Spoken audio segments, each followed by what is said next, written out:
Una manera de celebrar parsimoniosamente la primera década de redes es repasando todas aquellas cosas con nuestra audiencia que hemos desaprendido juntos.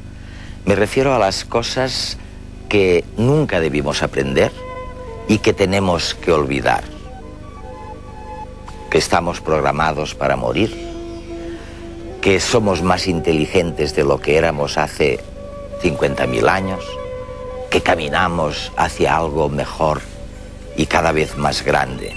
Son las cosas que nunca debimos aprender y que debemos olvidar.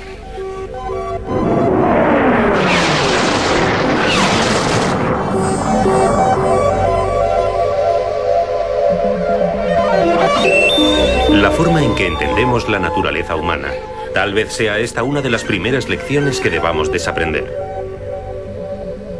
3 décadas de progreso en neurociencia, biología evolutiva y psicología cognitiva nos dan las herramientas para hacerlo. La convergencia de estas 3 disciplinas proporciona una nueva forma de entender la psicología.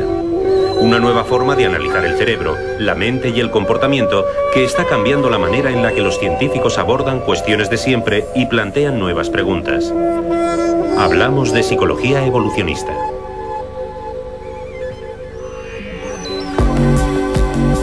Según este punto de vista, el cerebro es un conjunto de máquinas procesadoras de información que fueron diseñadas por selección natural para solucionar los problemas adaptativos a los que se enfrentaron nuestros ancestros cazadores-recolectores.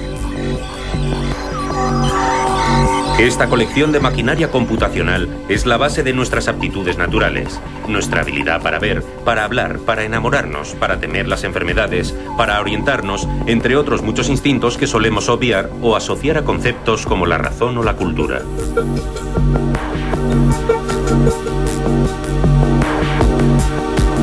Pero este punto de vista evolucionista en el estudio de la mente humana está en conflicto con las ideas tradicionales. Antes y después de Darwin, la corriente principal que domina las ciencias sociales es bien diferente. Todo el contenido de la mente humana proviene de fuera, del entorno, de la sociedad. Nuestro cerebro simplemente nos permite aprender, imitar, adquirir cultura. Nuestra mente es una pizarra en blanco donde la experiencia va dibujando lentamente todo su significado. Steven Pinker, profesor de psicología en la Universidad de Harvard, desarrolla en su libro La tabla rasa todos estos conceptos evolucionistas para intentar encontrar el origen biológico de la naturaleza humana. Y no menos importante, para intentar saber por qué históricamente esta visión ha sido tildada de cínica y negada.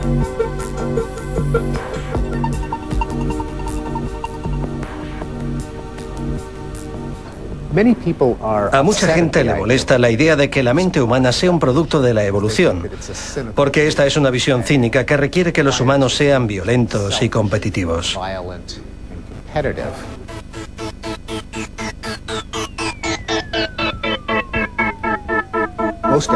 La mayoría de biólogos evolucionistas creen que, por ejemplo, la capacidad de altruismo surgió por evolución en los seres humanos, porque si 2 personas se hacen favores, entre ellos obtienen mejores resultados que si cada uno es egoísta. Por tanto, la evolución también puede verse como la fuente del sentido moral y de las tendencias más buenas. La capacidad de amar, la emoción, la simpatía, la gratitud, la lealtad. Todas estas emociones positivas son productos de la evolución junto con el lado negativo de nuestra naturaleza.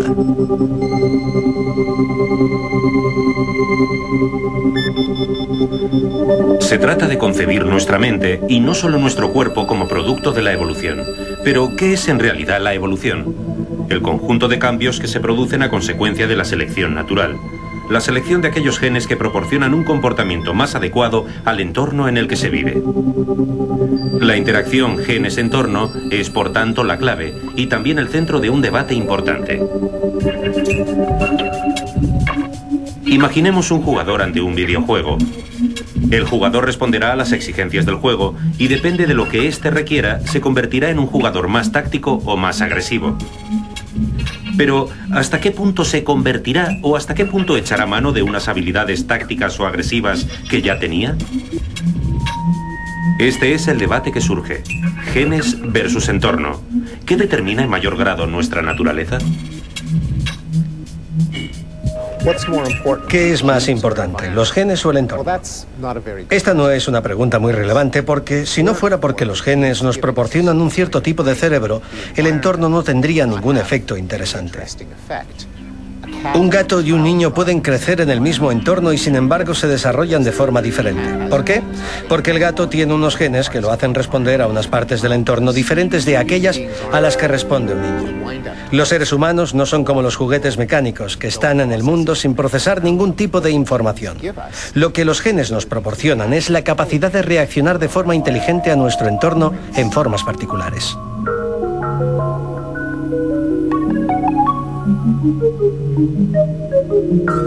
Cuando se completó el proyecto Genoma Humano hace 2 años, se descubrió que en el genoma humano había solo unos 30.000 genes. Algunos pensaron que eso no era suficiente para construir un gran cerebro, y demostraba que debemos tener mucho espacio para el libre albedrío.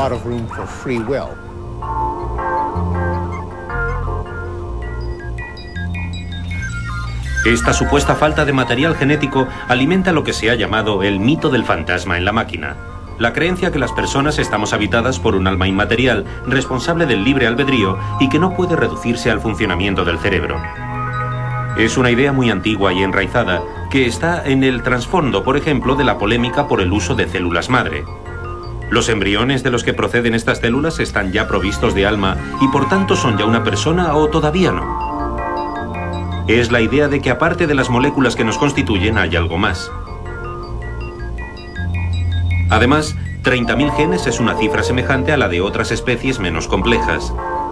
Parece una prueba de que el principal escultor de la naturaleza humana es el entorno porque simplemente no hay genes suficientes para construir algo tan complejo como nuestra mente.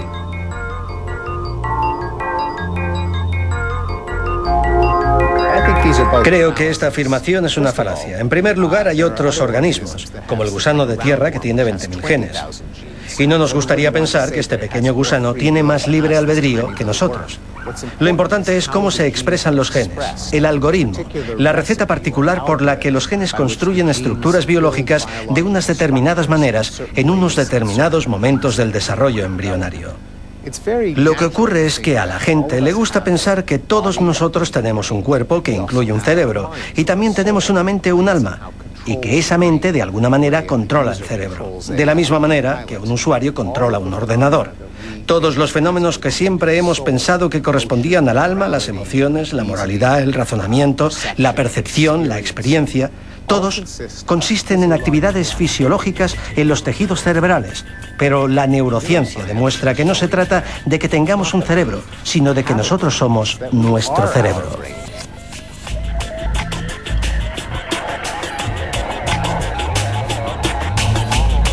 ¿Y desde cuándo tenemos este magnífico cerebro? ¿Es comparable con el que teníamos en la Edad de Piedra? Hay argumentos para suponer que sí. Hemos andado por este planeta 1000 veces más tiempo como cazadores-recolectores que como miembros de civilizaciones avanzadas. El mundo actual es solo un parpadeo si lo comparamos con toda nuestra historia evolutiva. Los niños, por ejemplo, todavía tienen un miedo innato a las serpientes, una emoción muy útil si vives en contacto permanente con la naturaleza. Pero no tienen esta reacción ante los enchufes que ahora representan un peligro mucho más cotidiano. Sin embargo, cuando miramos un documental sobre cazadores-recolectores, no nos identificamos con ellos. Persiste esa idea victoriana de los primeros colonizadores que nos encontramos frente a hombres y mujeres con una inteligencia más infantil, menos evolucionada.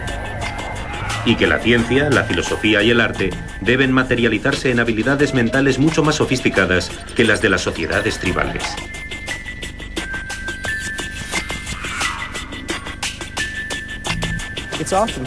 A menudo se piensa que la mente de la gente más primitiva tecnológicamente, como los cazadores-recolectores, o la gente de la Edad de Piedra, es primaria y simple, como la de un niño. Pero en realidad la mente humana de cualquier época y cultura es muy sofisticada.